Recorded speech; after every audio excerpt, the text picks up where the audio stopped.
Today is my favorite day of the week because it's when me and Pop-Up go to Chuck E. Cheese's. This is where tons of big kids like me go with their families to have the funnest time ever. The place is huge and there's so much to do. The first thing that you see is a big colorful ball pit that you jump into.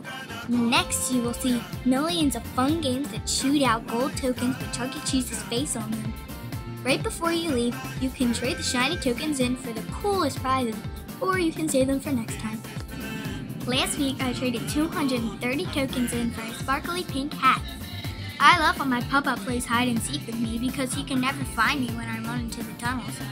I can crawl through the big winding tube so fast, Pop can't ever catch me. I just hate when I get those burning boo-boos on my knees from crawling so fast. After hours of playing in the winding tunnels and ball pit, you have tons of pizza for dinner. Chuck E. Cheese pizza is the best pizza on the entire planet. It's so soft and warm, and I swear I can eat a whole pie by myself. It's a bite of amazingness. Chuck E. Cheese's is the best place to go. It's me and Pop-Up's favorite place in the world. I know me and Pop-Up will go to Chuck E. Cheese's until I'm 100 years old.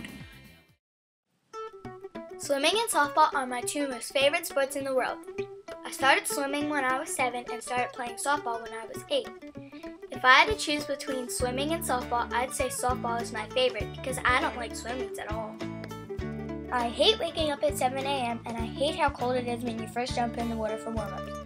I hate that I can hardly breathe the second I dive into the water. I really don't like racing other girls either because sometimes they are mean. I like practicing though because I get to swim for a long time and swim butterfly and backstroke, which are my favorite strokes ever. Softball is much different than swimming because it's outside in the sun and I love games. I play right field where I catch pop-ups and field grounders. I love batting the most because I love to run fast and even steal a few bases.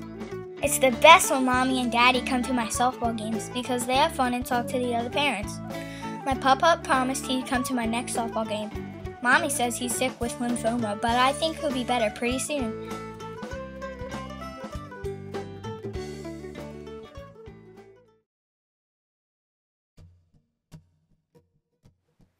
It's Thursday night and my to-do list is legit never-ending.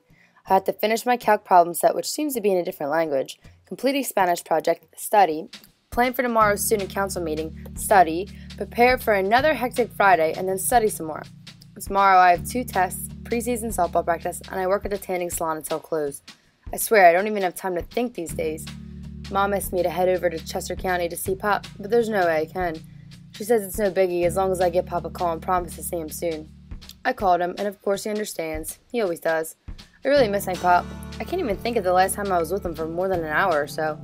My mouth waters thinking about the moist and sizzling Chuck E. Cheese pizza that we would get every Thursday when I was a kid. I was such a funny 6-year-old. I used to promise Pop that I would eat an entire pizza pie by myself. Could barely finish one piece alone. I miss those days, but hopefully that'll change February 3rd, the day I take my license test.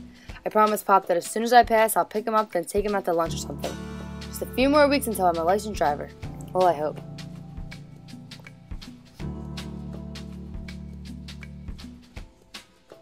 My Pop-Up is such a stubborn man. About 6 p.m. today, Tuesday, February 22nd, him and my mom got into a slight accident on their way to an ultrasound for my Pop's lymphoma. They were headed towards Jennersville Regional Hospital, driving on the Schuylkill Expressway when another car similar to my mom's tiny Saturn rear-ended them by mistake. After arguing with a police officer for almost 20 minutes, my Pop-Up promised that he would get checked out while at Jennersville Hospital after his ultrasound. Since Pop's a little weakened now from being sick, he really should have gotten checked out, but of course, being the stubborn man that he is, he refused. My mom called his wife Pat and told her to keep an eye on him tonight just in case. After the appointment, Mom and Pop finally arrived at my home.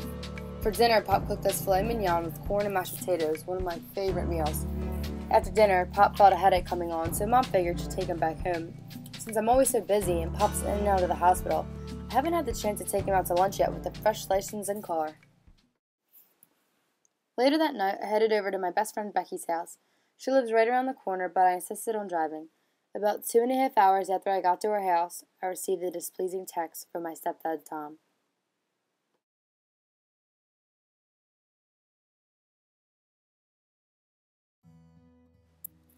My Pop-Up was in a coma for 2 days before he passed away on Thursday, February 24th, 2011.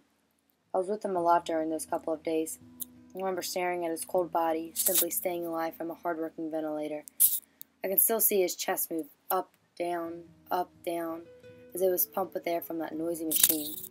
I held my Papa's fragile hand and said, "Pop, I really need you to get better so I can take you on your lunch date." I don't think he heard me. Eventually, a sincere doctor came in and talked to my family and I. He told us truthfully that my Pop-Up was not there anymore. He was gone.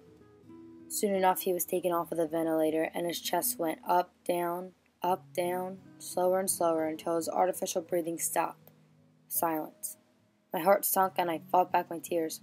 I could feel a lump forming in the back of my throat. I struggled to stay calm as I watched Pat nearly have a seizure. She shook and screeched as a nurse quickly wheelchaired her out of the room.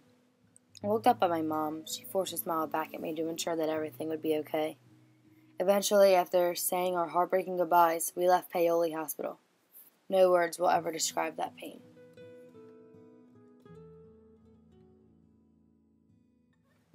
Today, as an 18-year-old college student, I completely 100% regret the way I managed my time in the past.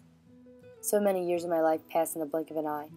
Swimming, softball, homework, friends, working, driving, dances, trips, social events, student council, cheerleading squad, parties, movies, bowling, shopping. I let all of these things consume my time and it didn't even faze me. I never gave myself time to enjoy the most precious time of all, time with my family. My mom always comforted me. She'd always say, "School, sports, and work are first, Samantha Ann." Well, unfortunately, this way of living is wrong, and I learned that the hardest way possible. I shouldn't have spent every second of my spare time doing such stupid things. I should have been by my pop's side, realizing he wouldn't be around forever. I always made spending time with him my last priority, as if other things were more important. I wasted years of my life doing stupid activities where I could have been bonding with someone who always put me first, someone who always made time for me. February 24th, 2011. I swore my Pop-Up would always be there, and now he's gone. How could one little headache turn into a coma and then death? Every Thursday as a kid turned into, "Oh, next weekend, I promise." Soon enough, next weekend turned into next month, and then next month turned into strictly special occasions. The only person to blame for not seeing my Pop-Up as much as I should have is myself. Sports, homework, friends, dances, student council, all that other crap are not to blame. There's literally no one and nothing to blame but myself. I sit here reflecting on my blur of a past, realizing that the most I've seen of my Pop-Up in years was in that Paoli hospital room as he laid there lifeless.